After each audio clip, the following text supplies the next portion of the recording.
Hi folks, in this video I'm going to measure the frequencies of clock 0, clock 1, and clock 2 on a uBITX version 3 with the uBITX tune to 10 megahertz.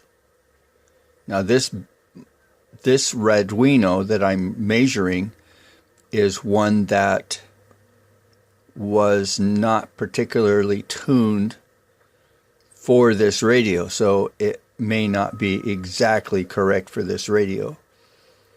However, we're just going to measure the first Raduino, which is a working Raduino, produces great audio. So let's give it a try. This is Raduino number 1. Okay, we're going to measure pins 3, that's pin 3, pin 6, and pin 9, in that order.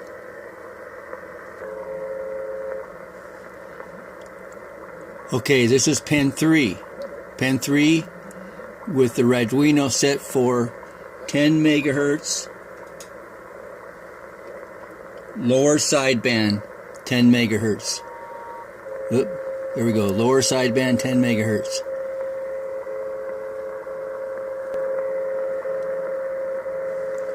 Okay, and once again, 10 megahertz, lower sideband, pin 6. Pin 6 on the uBITX.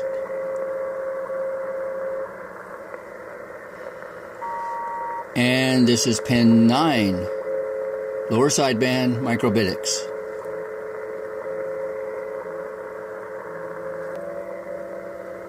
Okay, once again, this is pin 3, but this time we're upper sideband 10 megahertz.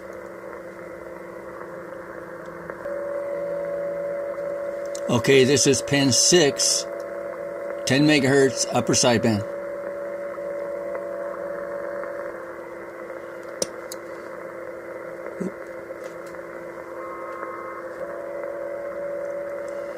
And pin 9, upper sideband, 10 megahertz.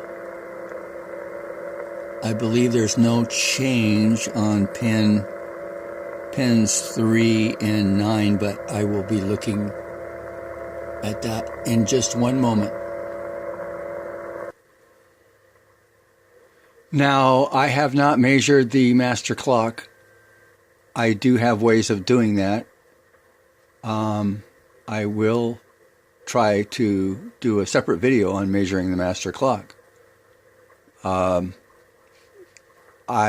don't feel at this point, I'm not sure it would be safe to measure it on a pin of one of the different plugs, because I'm not sure there's one available. Like you said, tune up an AM broadcast signal. The way they do is tune up an AM broadcast signal, blah, blah, blah. I would like to be able to do it directly, measuring the 25 megahertz directly. And I think I have the stuff to do that, so I'm going to try to do that on another video. Now he says to tune the BFO, you just tune to a clean, weak, single sideband signal and make it sound good. Okay.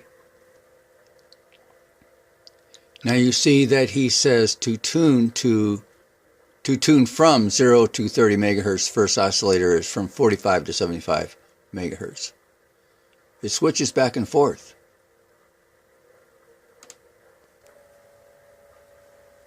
So you see it says clock 1, that's the first pin, 33 megahertz on USB, 57 on LSB. And clock 0, 12 megahertz, and then he says LSB. I measured it on USB also. We'll see what happens. And clock 2, which is the one that you're actually adjusting when you turn your encoder 45, all the way from 45 to 75 megahertz. So I will, well, I won't be, I will review these numbers in text in the comments. That's what I'll have to do, because at this point I don't actually use a video editor. So that's what I will do. Thanks for watching, folks. N6GRG.